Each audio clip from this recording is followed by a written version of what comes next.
Welcome to Human Rights Education Now, a podcast series from Human Rights Educators USA. I'm your host, Bill Fernikes, a member of the National Steering Committee of HRE USA, a collaborative network to learn, teach, organize, advocate, and innovate for human rights education in the United States.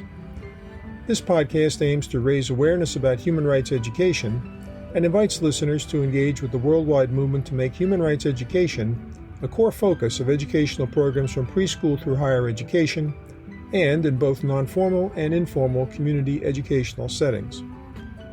Today's program concludes our conversation with Kristina Eberbach, former Deputy Director for the Institute for the Study of Human Rights at Columbia University, Human Rights Education Consultant, and Adjunct Assistant Professor at Columbia University.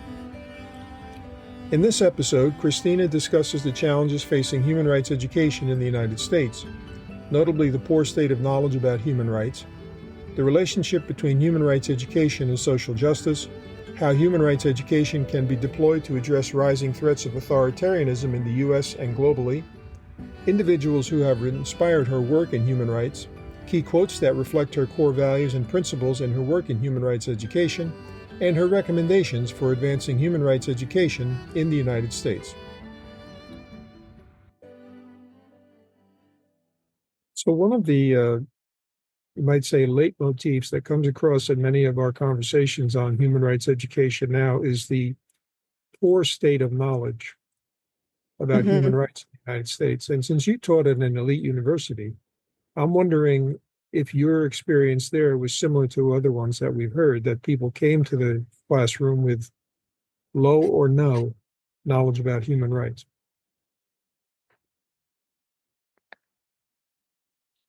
So without trying to make categorical statements, I would say at Columbia, because I was teaching courses where there was a certain amount of self-selection, in the sense I was doing graduate capstones where students were working for organizations on issues such as freedom of expression or administrative barriers to Medicaid access or the Inflation Reduction Act in relation to climate change. So I would say that those students had a good understanding of what certain human rights were, in the sense of, oh, I can say I have the right to X, I have the right to Y, and we're familiar with that. And same with the intro to human rights course that I teach. What I don't think that they had spent much time thinking about human rights theory or critically engaging in discussions about universality and what does that mean, or the interdependence of rights, or often I would say maybe the messiness of human rights. And I'm happy to talk about that a little more as well. But I think that part was missing. The how do we do this in practice part was maybe missing, and that's okay.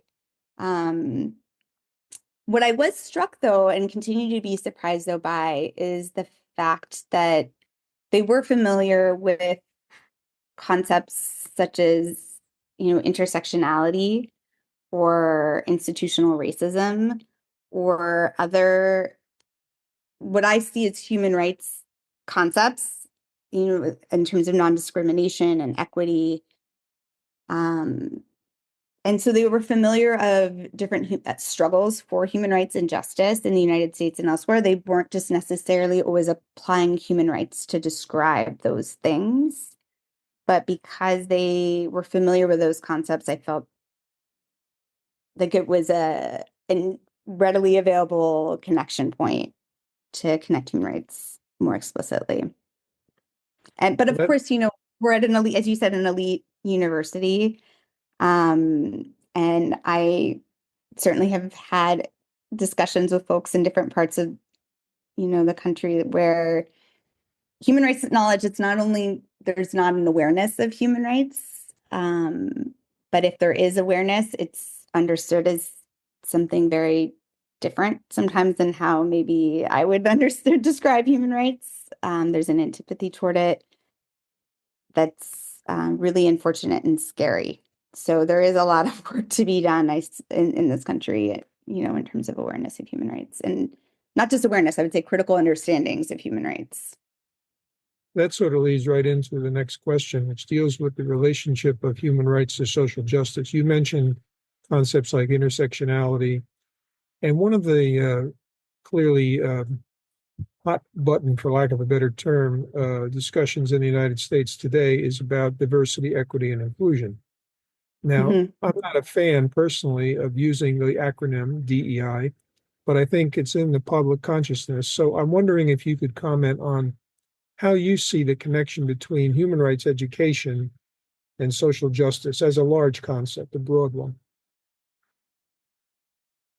Yeah, this is as you mentioned, an ongoing discussion of the relationship. I would say there are a couple of components. First and foremost, it depends on how one conceptualizes those things, but I think fundamentally they overlap more than they divert, in the sense that they are projects that are efforts to affect positive social change. And I think there could be advantages and challenges to those two lenses. And I'm speaking about social justice more broadly and not necessarily only specifically to DEI, although diversity, equity, and inclusion are human rights concepts, principles, and goals, and social justice goals. And when folks are criticizing those, I just want to ask the question, what exactly about diversity and equity and inclusion are things you have issue with? But in terms of some differences, one I think is the connection to law. With human rights, it's a double-edged sword, I think, that we have explicit connections to law. On one hand, I think it's really powerful to be able to point to and say governments have certain legal obligations to respect, protect, and ensure these rights. And it's an incredibly useful tool to advance human rights. I think sometimes that we have to be wary of these more declarationist approaches of only teaching rights through the lens of law, or only looking at human rights based on what the Universal Declaration of Human Rights lists as rights. And in that respect, I think social justice can maybe be a little more nimble and inclusive. And in some respects, I think social justice has pushed human rights. I think social justice movements certainly were further along in terms of environmental rights and environmental justice, and pushed human rights. So I think there's a really helpful relationship there. And I think the same goes with questions of poverty and class. When Occupy Wall Street was happening, when I went down to Wall Street, I lived in New York and went down to Wall Street during those Occupy movements. And I was in some ways really struck by the fact that human rights wasn't the language being used, because being somebody who'd been educated and working in human rights, that's the lens through which I see many things. And I was really struck. But in that moment, I realized that, yes, human rights had something to add, but it wasn't capturing the essence of that movement and some of the claims. So I think social justice can push us in some helpful ways, even while human rights also grounds us in the law.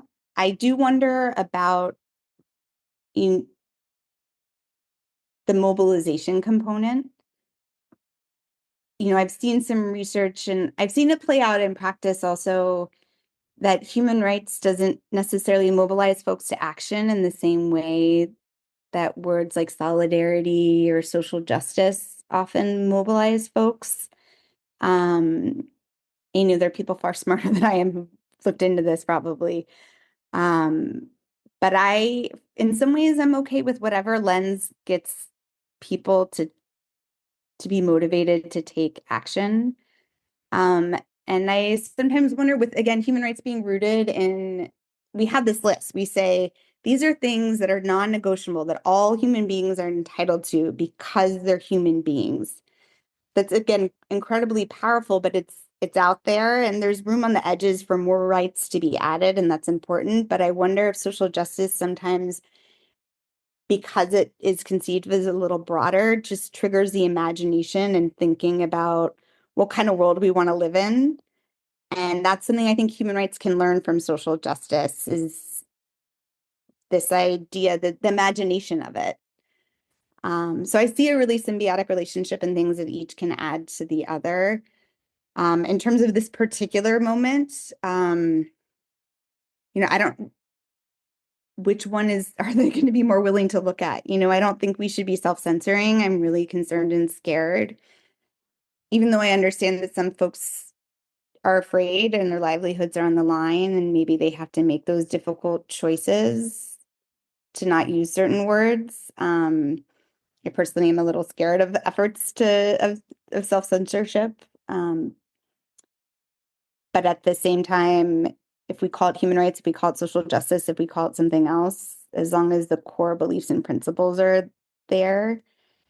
And I hesitate to say core because, again, it should be a discussion, but concepts like non-discrimination or equity, in terms of opportunity, diversity, those are, to me, essential to what a just society looks like, what human rights looks like. So in this particular moment, maybe we just need to be strategic about what allows folks to do that work in the spaces in which they're at. Yeah, people have to choose their struggles, you might say, and be strategic about how they go about examining their options. Now, as you know, there are some very serious threats to fundamental human rights in this country right now, whether it's censorship, limits of academic freedom, restrictions on voting, violence against minorities, and really very little forward movement on many issues like poverty, gun violence, and so forth, and refugees. So I'm going to ask you to think about how you would use human rights education, but focus on how you would deal it for the rights of women, because this has been an ongoing, for lack of a better term, struggle over the centuries. And we seem to have made some progress in the last 30 to 40 years, but now it appears that that progress is being eaten away. How would you respond to that?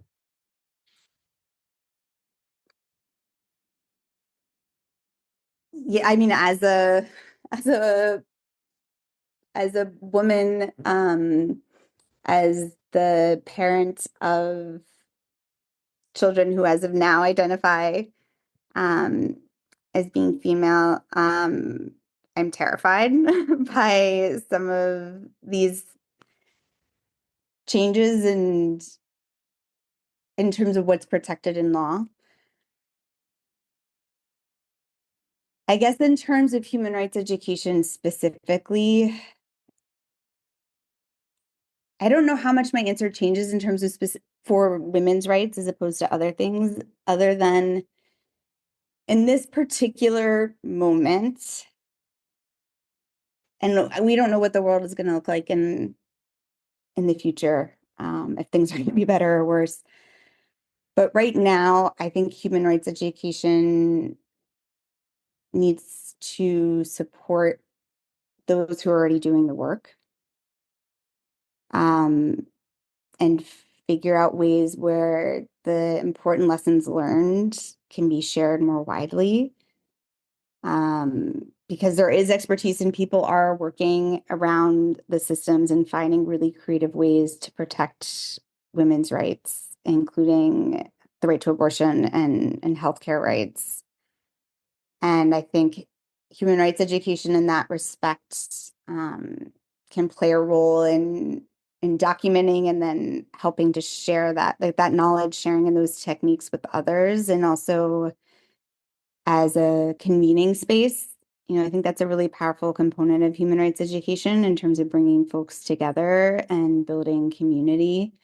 And people who are fighting for human rights need that maybe now more than they did previously. I mean, people always need community, but I think when rights feel like they're under attack, having community is really important. And so in that sense, I think human rights education should focus on how it can support those who are doing the work or who want to do the work.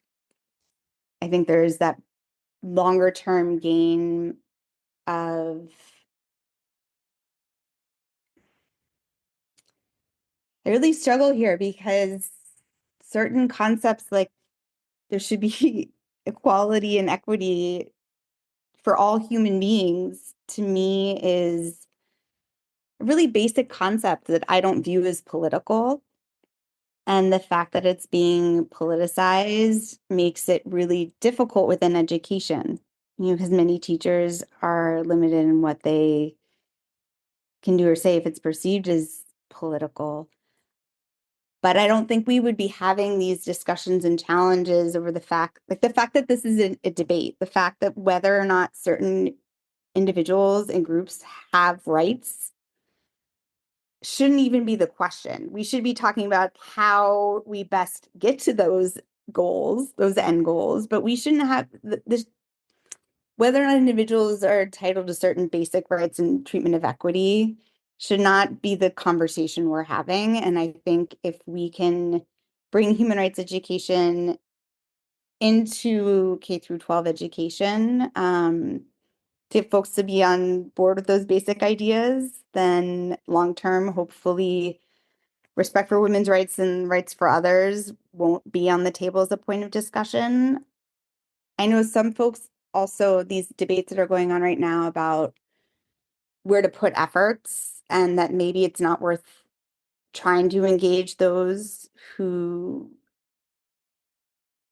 based on what policies they're supporting, don't believe in human rights.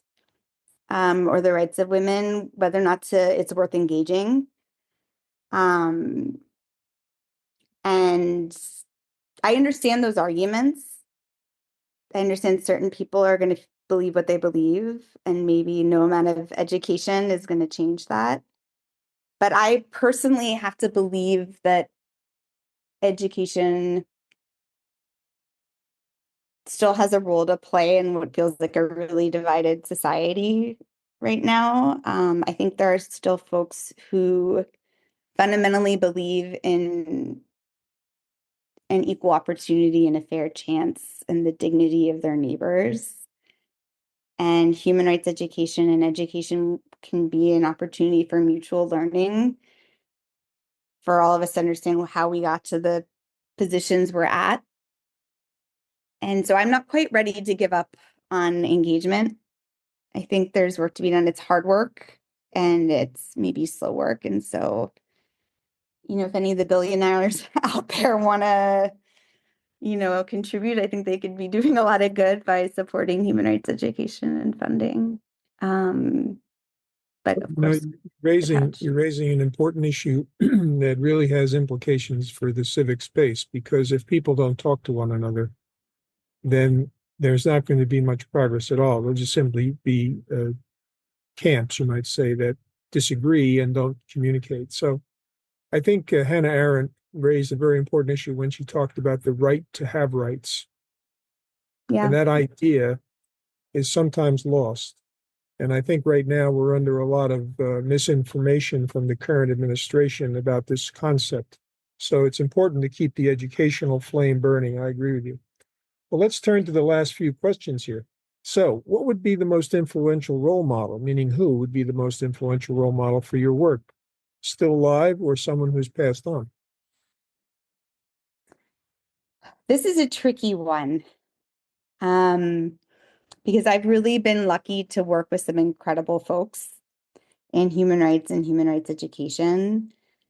And I'm not going to name them by name, only because if I start listing folks, then I might leave some folks out. But I would say within the human rights education space in particular, there are two groups that I really want to have really influenced me. So one within human rights education and Human Rights Educators USA, seeing the way that folks work together and show up. It's not just about, again, content.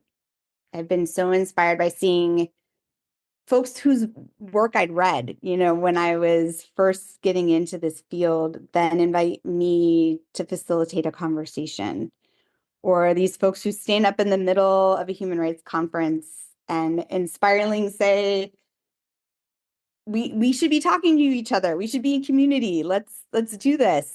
Folks who support other educators and show up as people first, who check in and who are critical about the work, but still so incredibly humanistic and supportive of one another, again, has been really inspiring, seeing how folks live and implement human rights in all their work, and those principles is not necessarily something that happens in all human rights spaces, and has really been inspirational to me, especially in the human rights education spaces I've been able to work in. So I want to say a thank you. And I actually, in thinking about this discussion, started writing thank you notes to some of these folks to more explicitly acknowledge the different ways in which they've inspired me. But then the other group, I would say, are the ones who show up day to day to do the really hard work, who maybe never get recognized. The public school teachers who show up and are afraid about what happens if they put a "all are welcome up here" sign on their front door of their classroom, or my colleagues in Myanmar who, even after the coup, who have unsteady access to internet and are under threat of arrest. They're still teaching human rights. They're still logging on to talk about human rights issues with students who were wanting to learn about it. Again, my Iraqi colleague who was willing to engage in discussion around women's rights in a very difficult environment. Those are the folks who do the day-to-day really hard work that really inspire me. And also, if I may, just going back to human rights and human rights education in this moment, I think we have a lot to learn from our colleagues who have worked under more restrictive environments where rights are under threat and democracy is not a given. And I think we need to turn to and learn from them, and also our own histories, because the United States, depending on how you define democracy, has not, and maybe has never been, a true democracy in the sense of all rights being respected of all members. But I think there's important learning to do from a lot of different movements and folks. But they inspire me, the day-to-day folks who show up and do that hard work. So what quote most effectively sums up your view of the importance of human rights? Again, I really want to push back on this question because there's so many. If I was really forced to, Dr. Markey Jr.'s quote about, a threat to justice anywhere is a threat to justice everywhere. And I'm not even quoting it properly. Injustice anywhere is a threat to justice everywhere. In the sense that it's about community and equity. We're all in this together, and we have to show up for one another. And I would also maybe quote back to my kids. I asked them the other day, what is human rights? Because I think one of the challenges I always struggle, and maybe you have, I'd love to hear your answer to this, Bill, but what ultimately do human rights do? What are they trying to achieve? Like, we know we have these, and that we have this innate sense that they're essential to being human, but this question of to what other end, I think, is one that at least I struggle to say, to not use human rights in the definition of human rights.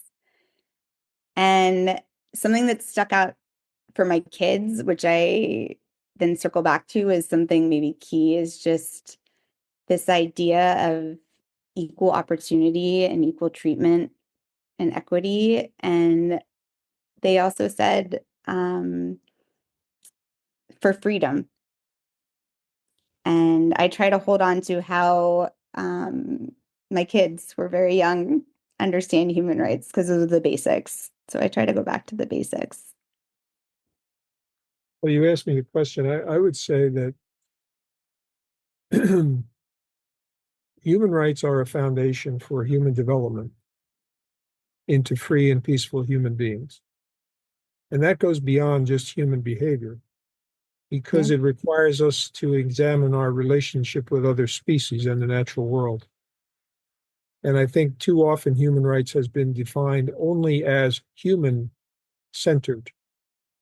So Hmm. therefore, what's our responsibility to other species and the rest of the world? When I started teaching about human rights, I had nothing to say about that. And if I were to do it again on a daily basis, as I used to in a classroom in a public school, that would be much more centered in my conversations with students.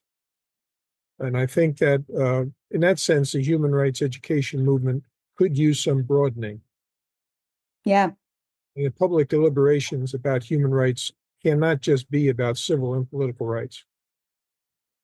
And more not only just civil political to expand to social, economic, cultural rights, but even beyond what's already listed as a right, by the UN or by these treaties. Um, and for social justice, I think that's where that more expansive understanding can come in. I want to reverse interview you, Bill, and ask some of some of these questions to you as well. Well, Again, the beauty of this community to learn anytime. from each other. So here's the last question. If you had the power to make one critical change to advance human rights education in the US, what would you recommend? So I know some of my colleagues have mentioned making human rights a requirement or bringing it into the curriculum, which I think is very important. And I would extend that also to professional training, medical schools, lawyers, social workers. I think everybody should be introduced to human rights. But because that wonderful answer has already been given, I would say I would like to see human rights brought into public discourse Mm. as an everyday discussion, not something we just learn in schools. I've been in other countries where human rights is a keyword in front pages of multiple articles in a newspaper, or when we're responding to news about a recent policy announcement. I don't hear the word human rights come up very often. And so I think what I would like to see for human rights education is just for it to be brought into the public discourse and a part of the discussion. It's interesting because, in my opinion, Bernie Sanders has done more in that regard than any other politician because he actually called healthcare a human right, and Hmm. few other politicians would ever do that. In fact, Barack Obama was president for 8 years, and there was no real conversation about that. And journalists also, I think, are poorly educated about human rights in many ways because they don't even use the terminology. So I agree 100% with you on this public discourse issue. I remember Barack Obama's inauguration speech. He used the words human rights, and I was so excited. And, unfortunately, that didn't play out into the public discourse as much as we could have hoped. But yeah, absolutely, I agree.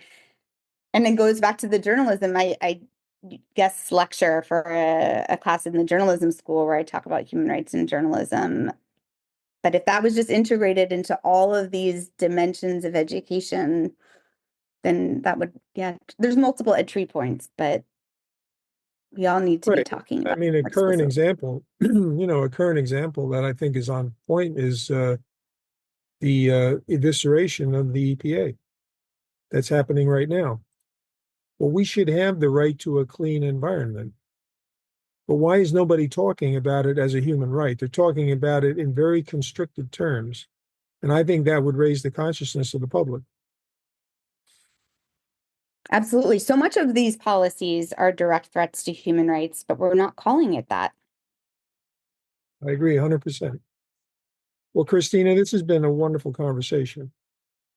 And I very much Thank you. appreciate you having the conversation. And we will be working on producing this soon. Well, I really am grateful for the opportunity, and I look forward to having more conversations with you and other wonderful human rights folks. Thanks for listening to Human Rights Education Now. You can find additional information about this podcast series at www.hreusa.org. Each episode is available on the HRE USA podcast page, Spotify, Apple Podcasts, YouTube, Pocket Casts, Player FM, and Deezer. You can also download each episode as an MP3 file. If you have questions or comments about this podcast, send them to Kristi at hreusa.org. That's KRISTI@hreusa.org. Our podcast team includes producer and editor Bill Fernikes, executive producer Kristi Redelius-Palmer, editor Elizabeth Schwab, sound designer and project manager Sabrina Sanchez, communications and public outreach coordinator Tia Hinz, and production coordinator Jasmine Chizu Gota. Human Rights Education Now is a production of Human Rights Educators USA, a project of the Center for Transformative Action in Ithaca, New York.